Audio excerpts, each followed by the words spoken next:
Welcome to the Aesthetic Business Masters podcast, the show where strategy meets soul and business growth is powered by passion, purpose, and people. Whether you're a clinic owner, clinic nurse, or beauty entrepreneur, this is the space to hear inspiring stories, learn practical business insights, and stay at the forefront of the aesthetic industry. I'm your host, Nicole Montgomery, and today's episode is a deeply grounding one. We're diving into the power of trauma-informed practice, nervous system regulation, and the true meaning of root cause healing. Our guest is someone I admire so much, a woman who seemingly integrates science, soul, and skin. Welcome, Pia Knosh. Pia's passion and expertise lie in catalyzing the paradigm shift between true root cause healing, authenticity, and aliveness. She empowers individuals, practitioners, and communities to embrace holistic wellness and a deep understanding of the mind-body connection. With a rich multidisciplinary background in skin therapies, bodywork, breathwork, quantum biology, functional nutrition, and naturopathy, Pia bridges the gap between conventional clinic treatments and deeper healing. Whether she's teaching, coaching, writing, or speaking, Pia is here to help others unlock their full potential. Pia, welcome to the Aesthetic Business Masters. So before we jump into the conversation and podcast today, we're going to do a little bit of grounding, and Pia is going to guide us, and that is going to help us learn a lot more from today's podcast. Absolutely, it does. And so whether you standing, walking, driving, sitting, lying down, there is an opportunity for you just to notice a little bit more about where you are in time and space. And why that's important is it just helps your body catch up with all the things that have happened before and all the things that aren't yet, or that haven't happened yet. And so to notice where you are more in time and space, it just begins with something called orienting. And it's as simple as looking around the space that you're in with more intention. So just letting your gaze move around. I'm in a room, so I'm looking at all the different corners of the room, the ground of the room, in front of me and behind me. And then I'm just going to invite you to take notice of your feet. Allow your breath, if you can imagine your breath meeting all the way down in your feet, and then coming all the way up your spine. And I'm going to invite in a couple of breaths where it's almost like you can imagine breathing in through your nose, and that breath is going to clear through both hemispheres of your brain, and you're going to exhale out. We're going to take two more, breathing in through the nose, double the length of the exhale. One more breath, arriving here fully now, inviting in the slowest parts of you and the fastest parts of you to meet more fully in your breath now. And just that little practice can completely shift your attention, your ability to learn and remember. So hopefully this conversation serves you beautifully. That's the whole point. So thank you. Oh, I feel relaxed now. Thank you so much. Space to receive. That's literally the purpose of that. Yeah. That's fantastic. And I feel like every practitioner should do that before each client. Definitely. And hopefully we can branch into that in our conversation today. Yes.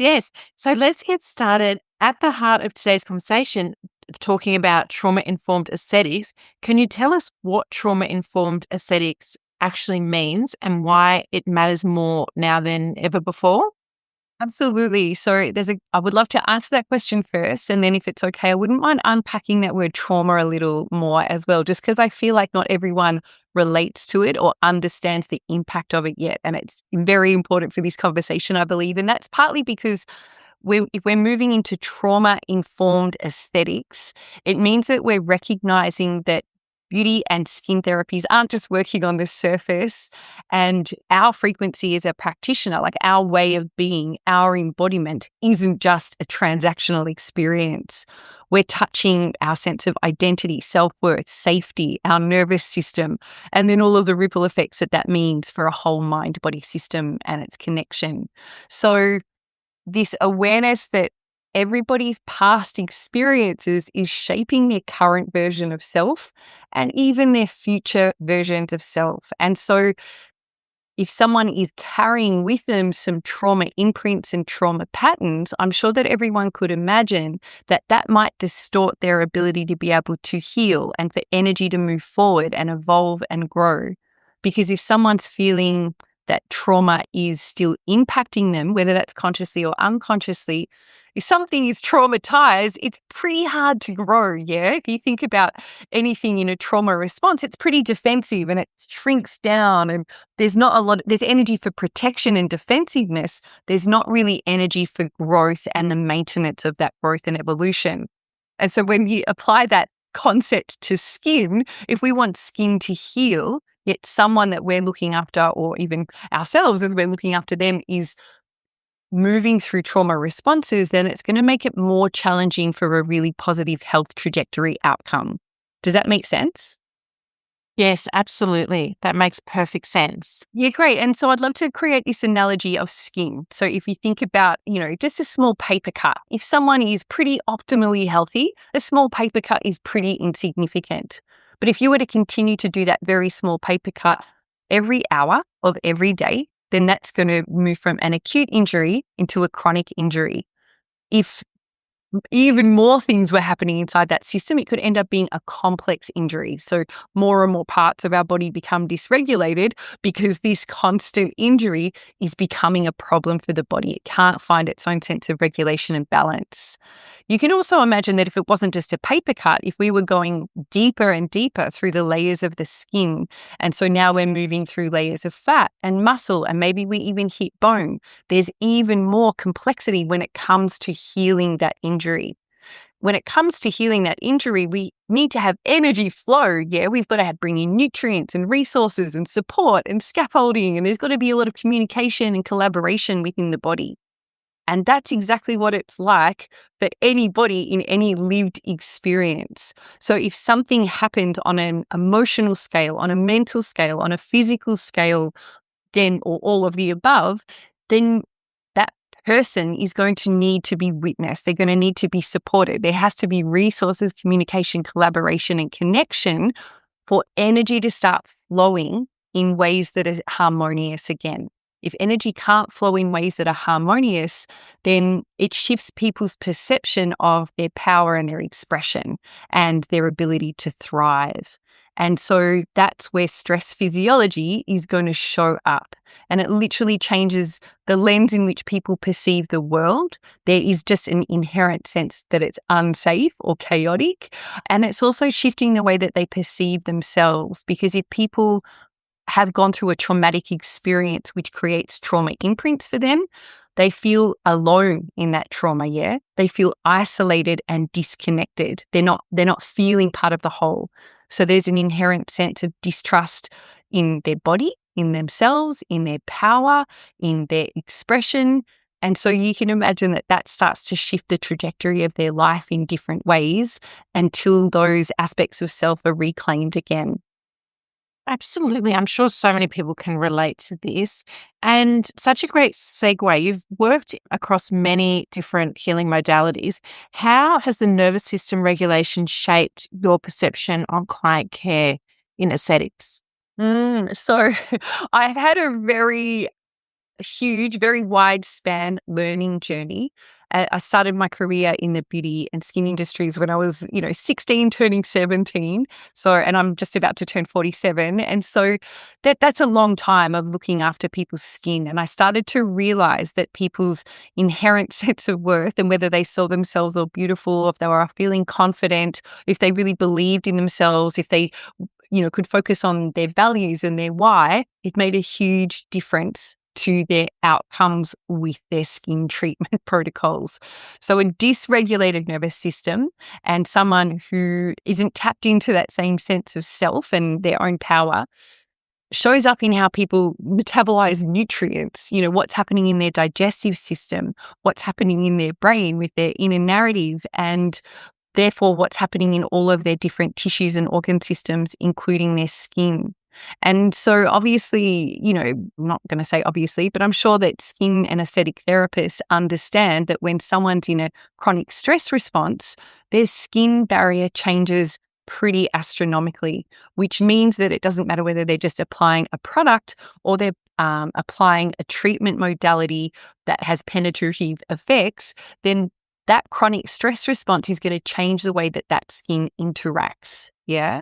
And so my understanding of the nervous system and how to enhance clients' treatment trajectories was helping that person understand how to create a little more safety in their body, how for me personally as a practitioner to be more present with my client so that my sense of inner regulation and my sense of calm could be more easily transferred and shared with that person.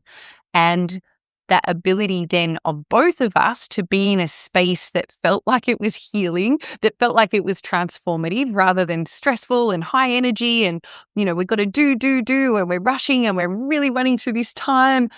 Just creating a little bit more space for that person to receive more of themselves means that energy is flowing in a different way in that person. And it is going to change the way that their skin capacity manages the optimization of any treatment modality, whether it's topical skincare or treatment modalities. Absolutely. And we hear many different therapists and practitioners talk about addressing the root cause or approaching their treatments in that way. But you've mentioned that this term root cause is sometimes oversimplified or misunderstood. Can you help to unpack what the root cause really means in your view? Yeah, absolutely. So I don't believe that if you even look at a picture of a tree with the root system that goes underground, there's not just one root, yeah? It's got all of these little shoot offs. And so a root cause is really looking at the terrain. It's looking at the whole ecosystem. It's understanding that, we don't have a particular problem to fix. We've got a terrain to tend to. And it's not just a nutrient deficiency or a one hormone imbalance. It's how that person is living. It's how that person is breathing and thinking and relating and perceiving the world. And obviously then how that translates to how they care for themselves and how that care for themselves actually lands in the body. And although there might be some nutritional deficiencies to address or hormonal imbalances to address, I'm also a naturopath. I totally, subscribe to being able to address those imbalances. I also just want to let people know that zinc deficiency just doesn't arrive on its own. There's a whole host of other things going on. Omega-3 deficiency doesn't just arrive on its own. And although omega-3 supplementation, I've definitely heard skin therapists and practitioners talk about addressing root cause by prescribing omega-3 supplementation, for instance. I just want to take a moment just to think about this. So omega-3, why is it deficient? Is it the food choices that person has? How does that person relate to the food? Is it actually the metabolism and utilization of fats, lipids within that person's body? What are all the implicating factors in there? Like, is it their microbiome? Is it their cephalic stage of digestion? Is it their bile acids? Like, what else is going on inside of that person? And that's just, one small little segment. There's so many different areas to consider and think about and assess. And this is what I believe a holistic perspective does. It's encompassing these different arenas of how a human body is interacting. And so I think that using the term root cause is beautifully applied when there's a more holistic approach going on. But if it's just applied to the prescription of skincare with an internal nutrient, I'm not too sure whether that's going to work with going into the deep root systems of that person and looking at what has created some of the belief systems, habits, and actions and behaviors that have led them to this point where there's some dis-ease, a lack of ease, or dysfunction or disorder in their body or in their skin. Absolutely. And I feel that the traditional Western medicine, we have an issue and it's immediately prescribed something without doing a little bit more deep diving. I mean, a good example would be eczema. So many kids are prescribed, having children have been prescribed in the past steroids. You'll take them off to the doctor. It's extremely painful. It's uncomfortable.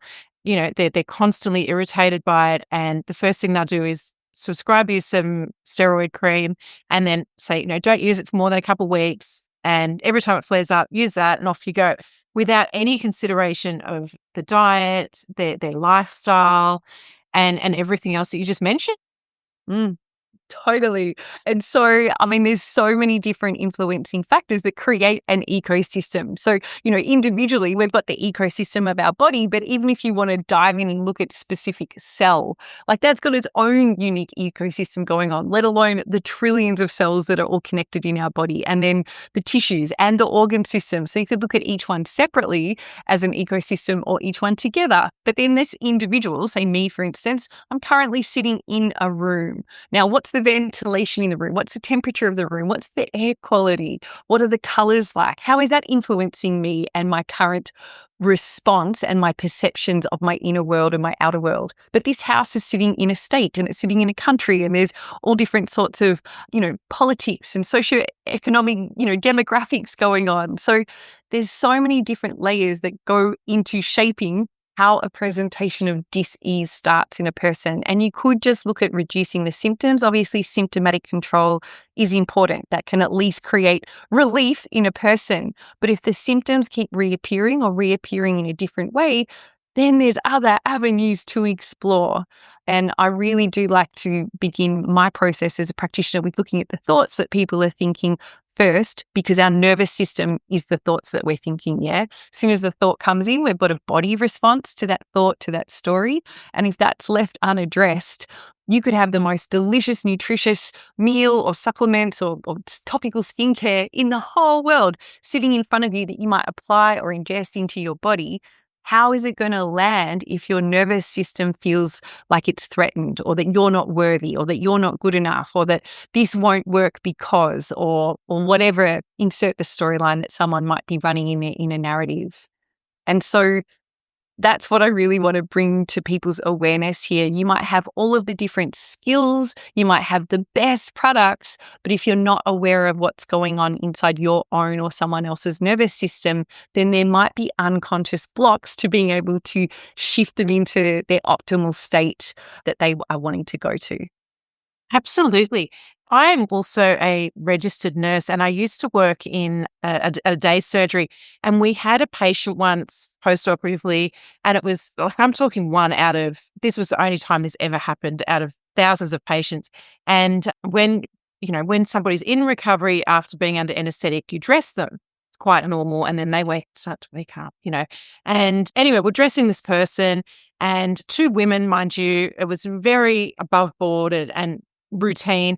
And this patient started to have a complete meltdown, started kicking us, started screaming. Like it was, the whole recovery knew that there was something terrible was going on.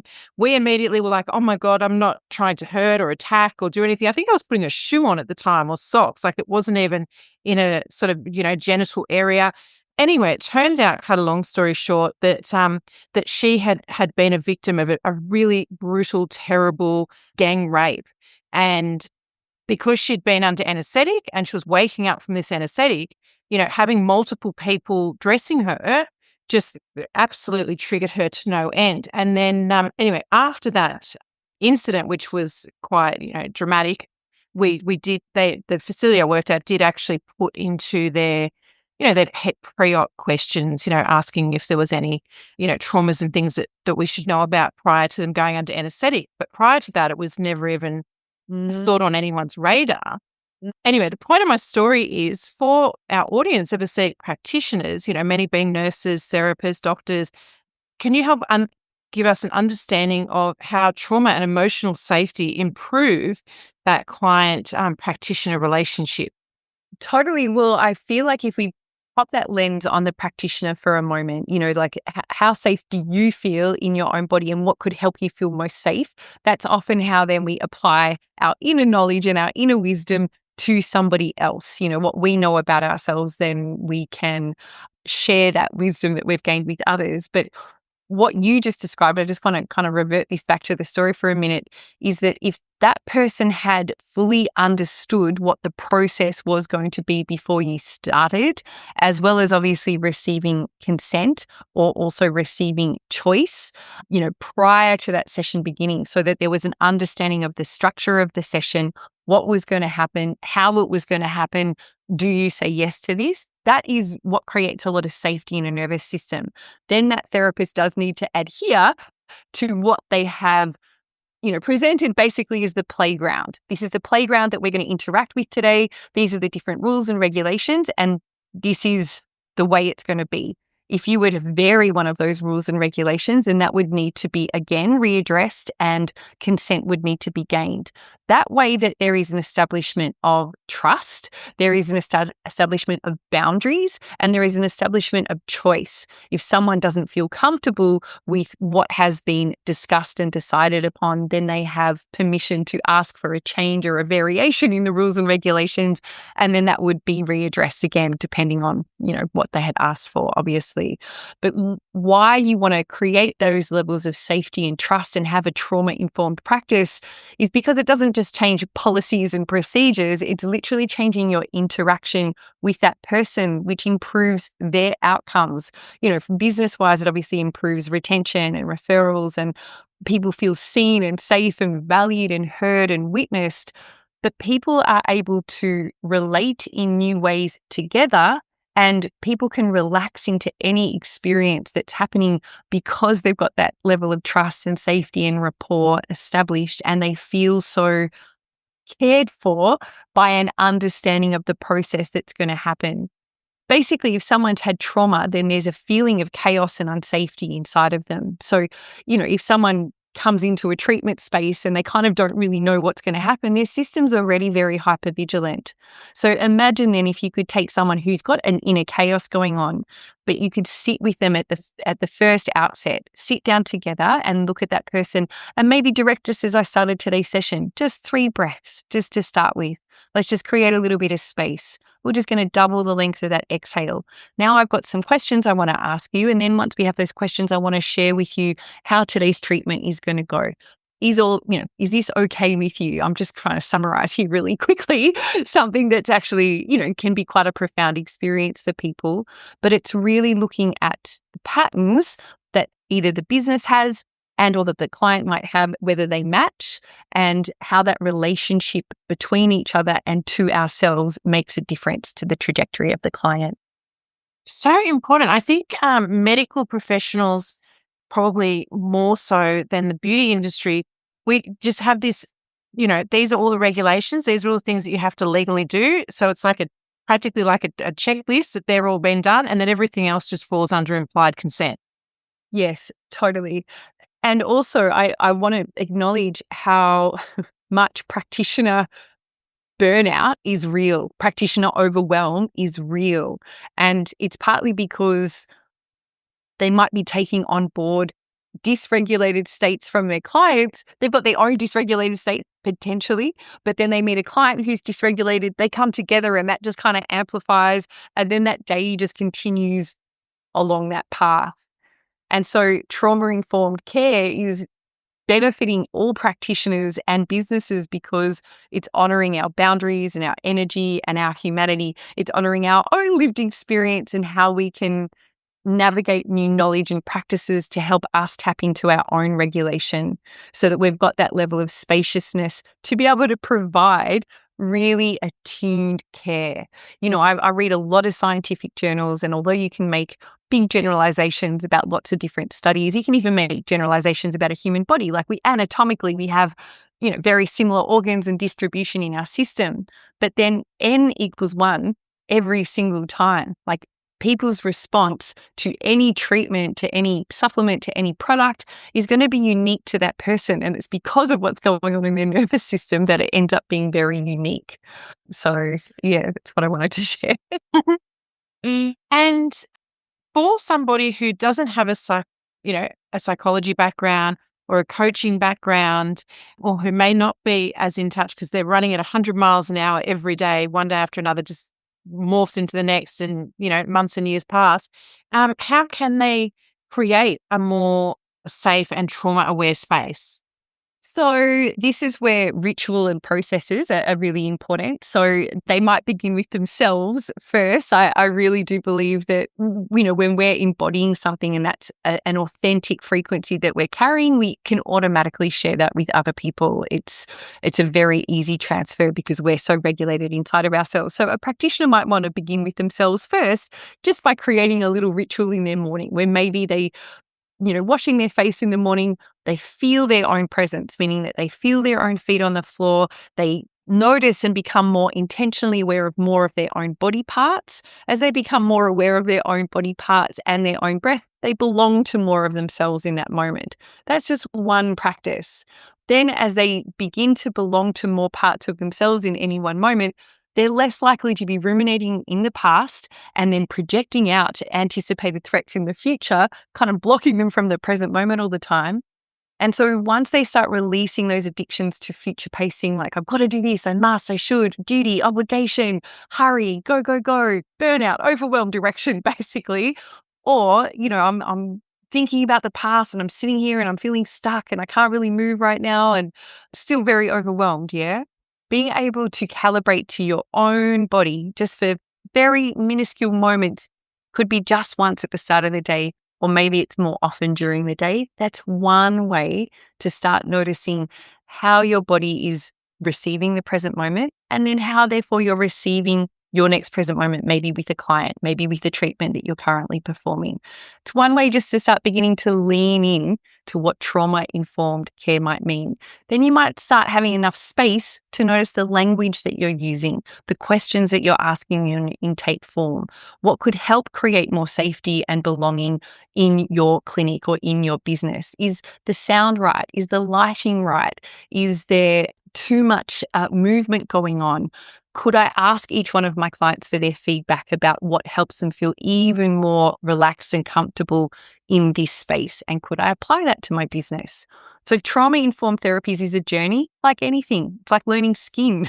The more you start understanding about what creates a lived experience of life, the more things there are to unpack. And I'm not asking that anybody goes and studies, for full on for another 20 years, but I'm saying it's an opening. It's an understanding of the impact of trauma patterns on any single person, but also the communities that they live in and the world that we're in at large. And we can all make a difference to that. I feel like doing this would also improve communication so much. Oh, massively. Yes. Yes. Thank you for highlighting that. So when we're able to attune to ourselves, and when we're aware of where our body is in time and space, it does mean that we have access to more wisdom. It literally does change which neural networks we have access to. And we're much more innovative. We're better at problem solving, and we're much better at allowing well-being rather than being stuck in the problem. We're much more solution focused. And so in terms of communication, I'm sure that you could imagine that's very different when we're leading someone into an opening of well-being that's very solution focused rather than being very stuck in the problem and this is bad and we've got to do this. And again, it's that languaging up, I must, I should, you have to, if you don't do this it won't work out. That really brings people into that contracted energy. So when we're just a little bit more present, that shifts our ability to be solutions focused rather than problem focused. And that will shift communication and collaboration. And we're much more able to build rapport with another person. But obviously, this is so beneficial to both, as you mentioned before, the practitioner and the client or the patient. But from a practitioner burnout point of view, which you mentioned earlier, how can this benefit the practitioner by setting boundaries and having these routine systems in place? So your self-regulation is your business strategy. That's definitely a belief that I have had as a practitioner that has definitely burnt out and, in different ways lost my passion for whatever it was doing because I just didn't have the capacity to grow my passion.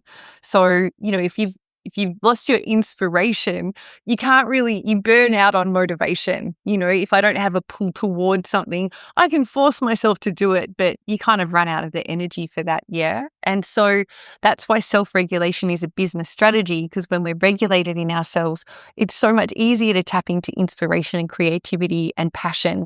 And that's where the difference is between aesthetic success not being just about skill. Skill level is important, technique is important, but presence, integrity, intuition, and the ability to communicate is what creates even more loyalty and even more transformational results. And I feel like most practitioners that I've ever spoken to are here because they want to leave a really positive ripple effect on the world, a positive legacy in this world. And imagine the positive legacy that you get to make if you're really present with yourself and others. We all deeply want to be seen, heard, felt, experienced, witnessed, and appreciated. That's what every human being and what I believe every being on this planet really desires. And so when we're able to navigate creating more space in our own lives to turn that lens on ourselves, we can so easily turn that lens on others. And clients feel that alignment and it does transfer to their healing and health outcomes. Absolutely. And for someone who is burnt out, what would you recommend for them? So I like to bring in concepts of what's my one next best feeling thought. And so if someone is feeling pretty hopeless, like that literally might be an inner narrative loop that they've got going on. I'm hopeless. This is useless. I'm so tired. I can't do this. The next best feeling thought would be, well, isn't that great? At least I know that I'm thinking those thoughts. And the next best feeling thought could be then, if I know that I'm thinking those thoughts, then I've got enough awareness for choice. Next best feeling thought could be, if I've got enough awareness for choice, what could that choice be? Like, what could help bring me more of an inner feeling of safety right now, or an inner feeling of beauty right now, or an inner feeling of belonging right now? What's my one next best step towards that? And I feel like particularly when people are burnt out, they're usually really overwhelmed. So if you can just break it down into the most simple, what's my one next best step? And for anyone that is quite burnt out listening to this conversation, I just want to highlight something really important. If you were an artist and I said, what's your one next best step in creating your next painting? It wouldn't be to paint the painting. Your one next best step would be to open up the cupboard where your paint jars were, or to pick which paintbrush you were going to start with. Does that make sense? Sometimes we can be like, my one next best step is to do all the things. Your one next best step is to just take one step towards that. So I hope that analogy made sense, but it really is breaking it down into my one next best feeling thought, which could lead to my one next best feeling action, but that action could also be rest. That's beautiful. I am definitely going to use that. And with you talk a lot about embodiment and emotional intelligence. How does those attributes help with business leadership, and how are these connected to success in the aesthetic space? Totally. Well, I feel like embodied leadership basically creates magnetic energy, magnetic brands, magnetic reels, magnetic conversations, magnetic energy that people can feel. It is literally a felt experience. I'm sure that each of us have had an experience at some stage in our life where someone's words coming out of their mouth wasn't matching the energy that they were holding. There was something incongruent about it. But when you meet someone who's very congruent, there's coherence, and most people lean in towards coherence. They literally find it so attractive when people are authentically embodied. And it just gives everyone else permission to light that up inside themselves a little bit more. And that emotional intelligence that comes when you practice any embodiment technique, you are learning much more about your own mind-body connection. That does help you navigate client needs in new ways because you understand your own needs in new ways. And then that transfers to team dynamics or conversations that you might be having with suppliers, and shifting your boundaries, claiming more of your wants, needs, and desires, or your own evolving path related to your business and the way that it's growing and the way that you're evolving and the way that your business is evolving, and how you can create more harmony between those two. Are they very aligned still? How could you help create more alignment? I believe that you know how to create more alignment when you know more about your own body and how aligned it is. Your formation, your inner formation, changes the way that you receive information from the world and how you put out information into the world. That's what I believe. Absolutely. And Pia, I'm sure there's so many people that this relates to, and I can't wait to meet you in person and hear you speak again at the Aesthetic Business Masters. But for anyone who's not coming to the Aesthetic Business Masters and who wants to learn more from you and explore more about trauma-informed aesthetics and everything that you've spoken about, there's so many things I don't even know where to start. How do they get in contact with you? So they can literally look up my first name and my surname together, piaknosh.com, or on Instagram, I'm Pia, the spiritual naturopath. And so I can work with one-on-one with people as clients, but I also can work one-on-one with a business and help with holistic mentoring. I've got classes that people can do online. Like there's a lot of free resources on my website. So I definitely invite people to jump onto my website, download the free resources, start stalking the information that I offer. I do my best always with the humblest intentions to provide a really holistic approach and information, because that's what I believe needs to be the paradigm shift in all of our industries. Because when people are more connected to their body and their heart space, they can change the world because their unique light glows in new ways, and we end up being beacons for others when we're shining our light. That's so beautiful and so well said. So practitioners who may feel burnout, clinic owners who want to engage you to help support their business growth and their team. And then, of course, individuals can go to piaknosh.com.au. .com, just .com. .com. Can you spell your surname for us? Kynoch. And I'll tell you a little funny story. I love etymology, like the meaning of words. And my first name, Pia, means pious and good. And my surname, Kynoch, is Scottish for hard-headed chieftain.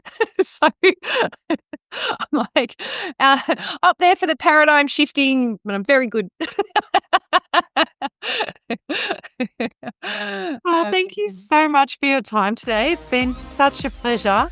And I have learned so much and I'm so grateful. And again, can't wait to see you in Sydney very soon. Yay. Thanks so much, sweetheart. Thanks, everybody.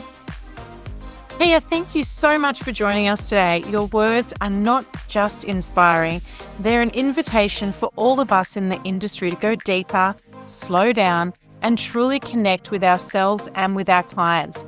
To our listeners, if you're interested in learning more about Pia's work or bringing trauma-informed approach into your clinic, head to Pia's website or Instagram handle.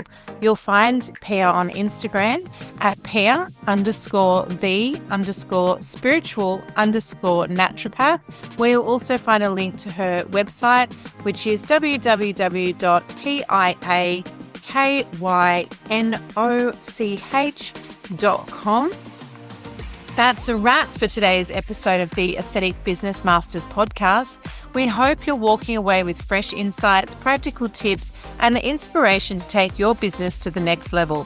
If you've enjoyed this episode, don't forget to subscribe, share it with a colleague or friend, and leave us a review. It helps us reach more incredible professionals like you, and we're very grateful. For more resources, events, and behind-the-scenes content, follow us on Instagram at Aesthetic Business Masters or visit aestheticbusinessmasters.com.au.